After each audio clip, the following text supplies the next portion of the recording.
जादुई झरना।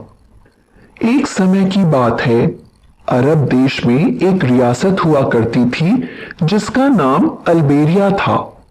अल्बेरिया पूरी तरह से घने जंगलों से घिरा हुआ था जिसमें विचित्र प्रकार के जानवर रहा करते थे। डायनासोर, शेर, कंगारू, हाथी आदि सभी। और इन्हीं जंगलों में तरह तरह की विचित्र जड़ी बूटियां और औषधियों से युक्त पेड़ पौधे भी हुआ करते थे जिनकी खोज में वैध लोग अक्सर जंगलों में जाया करते थे। एक बार की बात है, अल्बेरिया का राज वैद्य अपने राजा के लिए कुछ नई दवाइयां बनाने के लिए जंगल में जड़ी बूटियों की खोज में भटक रहा था कि अचानक उसने देखा यह घने पेड़ों के झुरमुट के पीछे से विचित्र रोशनी आ रही है और तरह तरह की आवाजें भी। वह धीरे धीरे झुरमुट के पास पहुंचा और उसने चुपके से देखने की कोशिश करी कि झुरमुट के उस पार क्या हो रहा है। उसने देखा कि वहां पर एक बहुत ही खूबसूरत झरना है जिसका पानी गुलाबी रंग का है और परीलोक से आई हुई परियां उस झरने में नहा रही हैं। बड़ा ही खूबसूरत दृश्य था। वैद्य ने इतनी खूबसूरत पंखों वाली परियों को कभी न देखा था। धीरे धीरे अंधेरा होने लगा और एक एक करके सभी परियां वापस परीलोक को चली गईं। बूढ़े वैद्य ने सोचा, क्यों ना मैं भी जाकर एक बार इस गुलाबी पानी में नहाकर देखूं और उसके बाद ही घर जाऊं। वह धीरे धीरे झरने के नजदीक पहुंचा, पर बुढ़ापे के कारण पूरे शरीर में बहुत ज्यादा थकान और दर्द था।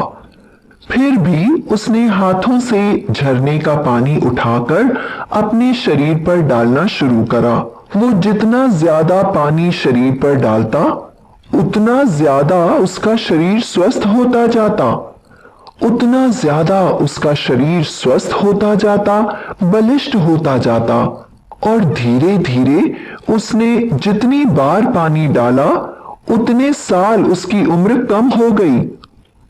60 साल का वैद्य इस समय 30 साल का हट्टा कट्टा जवान बन चुका था, पर वह तो खुद को देख नहीं सकता था, इसलिए उसको यह बात पता न चल सकी। पर हां, उसको काफी शक्ति महसूस हो रही थी, इसलिए वह घर की ओर चल पड़ा।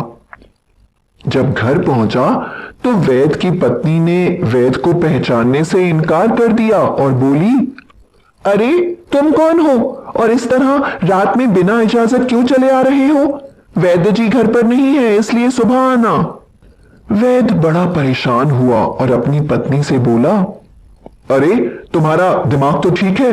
क्या तुम मुझे नहीं पहचानती? मैं तुम्हारा पति रामस्वरूप। या सुबह से रात में ही मैं इतना बदल गया कि तुम मुझे पहचान ही नहीं पा रही। पति की आवाज सुनकर उसकी पत्नी रामरती बड़ी हैरान हुई, क्योंकि आवाज तो उसके पति की ही थी, पर शरीर तो किसी नौजवान का था। रामरती बोली, हे भगवान, आवाज तो तुम्हारी ही है। तुम 1 मिनट रुको, मैं तुम्हें आईना दिखाती हूं। और दौड़ती हुई घर से आईना लेकर आ गई और वैद्य के सामने आईना रख दिया।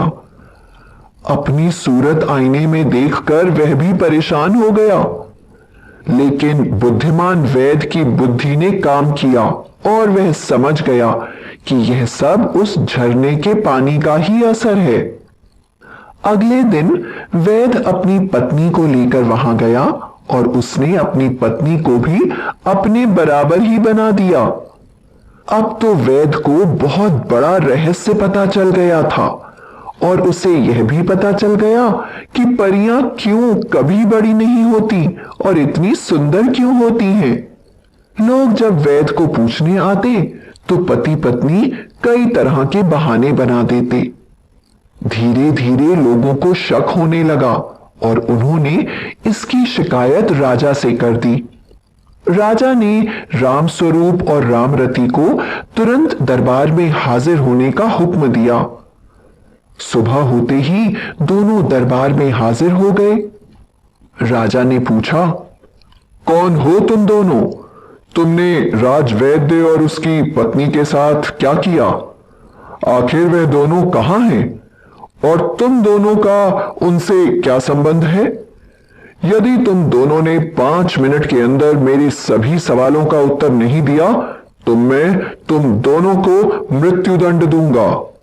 राजवैद्य रामस्वरूप बोला, महाराज दया, महाराज इतना अन्याय ना करें, मुझे पहचाने, दया करें, मैं ही आपका राजवैद्य हूं और यह मेरी पत्नी रामरती।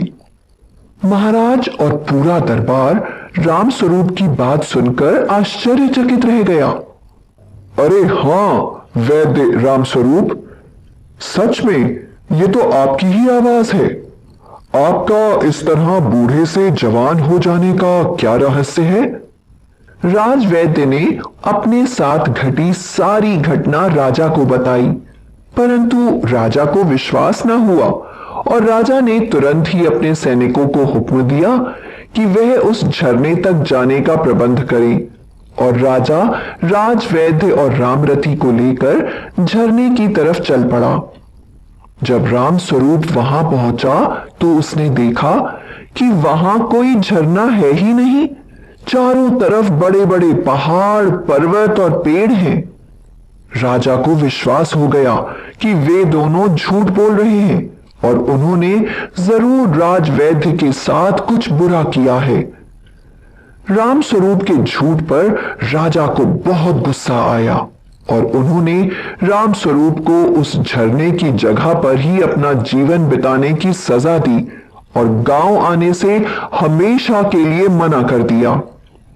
उन्हें वहीं पर छोड़कर सब लोग वापस अल्बेरिया लौट गए। रामरती और रामस्वरूप दोनों वहां बैठकर जोर जोर से रोने लगे और परियों से क्षमा मांगने लगे, क्योंकि उनको समझ में आ गया था कि उन्होंने जादुई झरने के बारे में सबको बताकर एक बड़ा पाप किया है। और उनके मन में इस तरह प्रायश्चित की भावना के आते ही उनको कुछ दूर पर बहता हुआ गुलाबी झरना फिर से दिखाई देने लगा। दोनों ने हाथ जोड़कर परी रानी से माफी मांगी और कहा, हे परियां, आप सब हम इंसानों के लिए मां के बराबर हैं। मुझसे बहुत भूल हुई कि मैंने आपका राज राजा को बताया। कृपा करके हम दोनों को क्षमा करें और हमें पहले जैसा बना दे। मैं वादा करता हूं कि इस जादुई गुलाबी झरने का राज किसी को नहीं बताऊंगा। राजवैद्य रामस्वरूप के ऐसा कहते ही एक आकाशवाणी हुई, तुमने अपनी गलती को स्वीकार कर लिया, इसलिए हम तुमको क्षमा करते हैं। जाओ, आज तक जो भी हुआ तुम सब भूल जाओगे और पुनः इस झरने में आकर नहाओ। तुम अपने असली रूप में फिर से आ जाओगे और उसके बाद सीधे अपने घर चले जाना और घर में पैर रखते ही तुमको और तुम्हारे गांव वालों तथा राजा को आज तक जो भी कुछ तुम्हारे साथ हुआ वह सब कुछ भूल जाएगा। रामस्वरूप और उसकी पत्नी रामरती आकाशवाणी सुनकर बहुत खुश हुए और परियों को बहुत धन्यवाद दिया। तुरंत ही उन्होंने झरने में फिर से स्नान किया और सीधे अपने घर की तरफ लौट गए और दरवाजे को जोर से बंद कर दिया। अगले दिन सुबह सब कुछ पहले जैसा ही था। रामस्वरूप पुराना रामस्वरूप बन चुका था। रामरती भी पहले की तरह ही थी और गांव वालों को भी किसी को कुछ भी नहीं याद था। थोड़ी देर में राजा का बुलावा आया और राजवैद्य रामस्वरूप पहले की भांति जंगल से लाई जड़ी बूटियों से बनाई अपनी दवाई लेकर राजमहल की तरफ चल दिया और सब कुछ फिर पहले की तरह चलने लगा।